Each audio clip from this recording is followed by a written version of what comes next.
अली ज़फ़र साहब, आप कानून साज भी हैं और कानूनदान भी हैं। आज फुल कोर्ट बेंच ने समाअत की और पाकिस्तान की तारीख़ में पहली बार ये समाअत पाकिस्तान के अवाम ने बराह रास्त देखी हैं। ये जो इक़दाम है, आप क्या समझते हैं कि पाकिस्तान में निज़ाम इंसाफ की बेहतरी के लिए इसे नेक शगुन समझा जाए और इसके असरात क्या होंगे पाकिस्तान के निज़ाम इंसाफ पर और अवाम पर? जी, बड़ा इंटरेस्टिंग सवाल है आपका। एक बात तो बड़ी वाज़े है और जिसकी मेरा ख्याल है मुझे ज़ाती तौर पे बड़ी खुशी हुई, वो ये कि जिस तरह आज ये समाअत हुई, पब्लिक एक लाइव मीडिया कवरेज की पूरी केस की, बड़ा अहम केस था। उसमें जो ऑब्जर्वेशंस या जो सवालात आ रहे थे और जो डिबेट चल रही थी, उसमें जो सबसे खुशी वाली बात थी वो ये थी कि चीफ जस्टिस साहब ने जब ये कहा कि नंबर 1 हमारा काम, अदालत का काम जो है वो कानून साजी नहीं, पार्लियामेंट ने कानून साजी करनी है और हमारा काम है कि उस कानून को चाहे हमें अच्छा लगे या ना लगे, हम उसको इम्प्लीमेंट करें और उस पर फैसले करें। और अगर कोई कानून आईन के खिलाफ है तो उसको ही हम सिर्फ कलअदम करार दें। तो ये एक बड़ी खुशाइन बात है। ये मैं बड़ी देर से बहस करता रहा हूँ और मेरा ख्याल है आज ये अदालत में वाज़े तौर पे चीफ साहब ने अपना एक विजन बताया। उसके अलावा काजी फैसल साहब ने एक और बड़ी बात ऐसी की जो मैंने पहले अपनी करियर में नहीं सुनी, और वो ये है कि ओपन कोर्ट में उन्होंने ये इतराफ़ किया कि जुडिशरी भी अकाउंटेबल है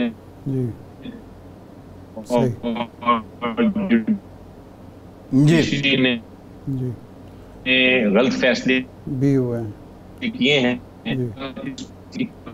आपको करना चाहिए इतराफ़, ताकि ये लोगों को पता है, और ये ट्रांसपेरेंसी और अकाउंटेबिलिटी का प्रिंसिपल है। मेरा ख्याल है ये बड़ी दो अहम बातें थी।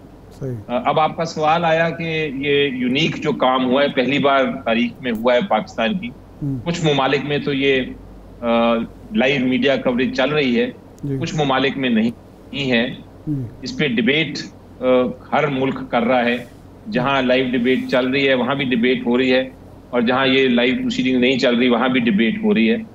दोनों तरफ से व्यूज हैं। एक व्यू तो ये है कि बड़ी अच्छी बात है क्योंकि इससे ट्रांसपेरेंसी आती है।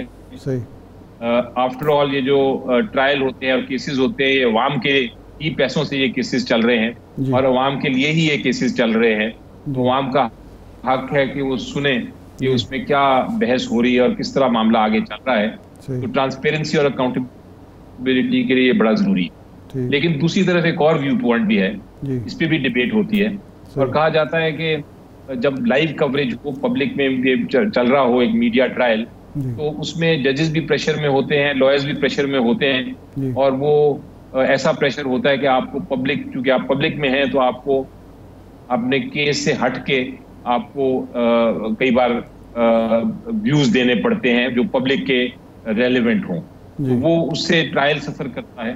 और फिर सबसे बड़ी बात, एक क्रिटिसिज्म ये आता है लाइव कवरेज पे कि लोग चूंकि समझते नहीं है ऑब्जर्वेशंस को, जो जज साहिबान की तरफ से आती हैं ऑब्जर्वेशन या जो लॉयर्स की आर्गुमेंट होती हैं, तो फिर वो अपनी ही डिबेट शुरू कर देते हैं और अपने ही एक तासुरात लेना शुरू कर देते हैं केस के बारे में।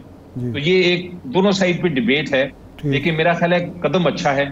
और इस कदम को अब ये पहली बार लिया गया है। अब इस पे डिबेट होगी, इस पे शायद रूल्स भी बन जाएं कि सुओ मोटो केसेस जो हैं कम से कम वो तो लाइव उनको कवरेज दी जाए, बाकी बेशक को ना दी जाए, लेकिन सुओ मोटो केसेस जो अहम इंपॉर्टेंस के उनको लाइव कवरेज दी जाए। इस पे डिबेट एक शुरू हो गई है। ये बड़ी अच्छी मेरा ख्याल है डिबेट और हेल्दी डिबेट है। अच्छा अली ज़फ़र साहब, एक पॉइंट वहाँ भी डिस्कस होता रहा, वैसे जनरल एक डिबेट का भी पॉइंट है ये जो एक्ट बना है कि जी एक तरफ आप अपील का हक दे रहे हैं, दूसरी तरफ आप मुतालबा कर रहे हैं कि फुल कोर्ट सुने और अहम केसेस जो हैं वो फुल कोर्ट सुना करे। तो जब भी कोई केस फुल कोर्ट सुनेगा उसके बाद एक पार्टी जो मुतासरा पार्टी हो सकती है उसके अपील का हक जो है वो ख़त्म हो जाएगा। तो इसको किस तरह से अब निपटाया जा सकता है कि, और दूसरा जो पहलू फुल कोर्ट के हवाले से आज ख़ुद काजी फैज़ ईसा साहब ने कहा कि इससे कम से कम 150 के केस आज मज़ीद रजिस्टर हुए होंगे।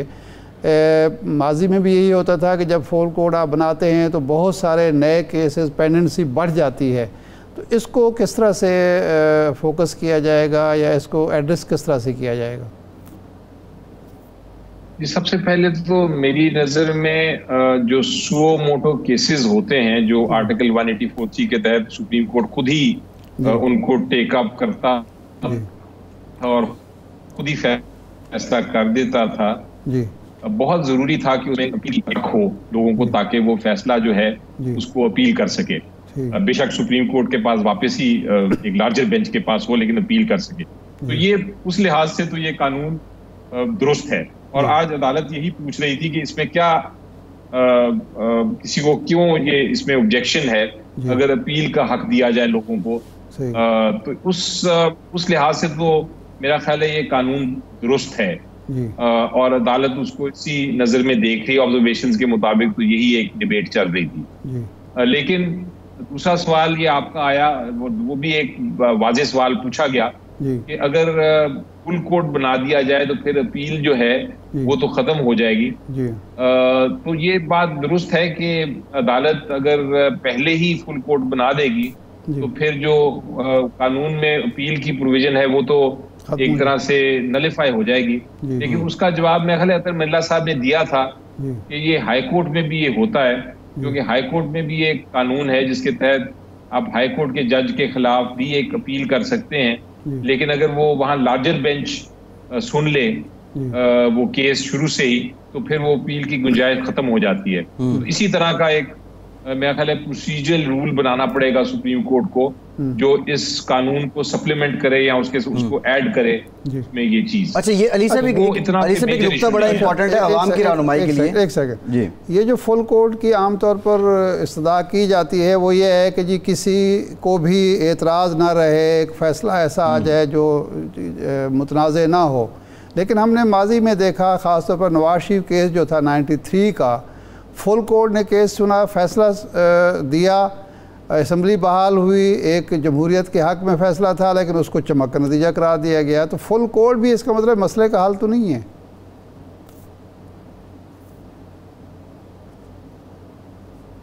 जी अली ज़फ़र साहब जी, अल्टीमेटली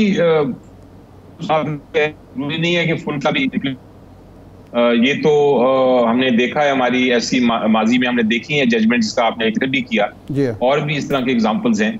लेकिन उम्मीद ये रखी जाती है कि एक प्रोसीजर अगर कायम हो जाए कि जिसमें जिस तरह ये कानून साजी की गई, जिसके अंदर एक पहले बेंच आर्टिकल 184(3) की जो कि सीनियर मोस्ट जजेस बनाएंगे, वो उस बेंच को बनाने के बाद अगर उसकी अपील एक लार्जर बेंच को चली जाए तो फिर दो बड़े जो बेंचेस हैं वो एक ही चीज पे अगर फैसला कर देते हैं तो उम्मीद यही होती है कि वो फैसला दुरुस्ती होगा। इसलिए वो एक चेक एंड बैलेंस है, और मेरा ख्याल है इसमें 100% उसका तो नहीं है गारंटी कि वो सब कुछ ठीक होगा और उसको इम्प्लीमेंट भी हो जाएगा। लेकिन एक प्रोसीजर तो है, एक स्ट्रक्चर्ड प्रोसीजर है, और उसको हमें वेलकम करना चाहिए मेरी नज़र में। अच्छा अली ज़फ़र साहब, आप नहीं समझते कि फुल कोर्ट के फैसले के बाद अपील शायद इसलिए भी नहीं बचती कि जो कोर्ट की सेंस है वो तो आ चुकी है ओवरऑल?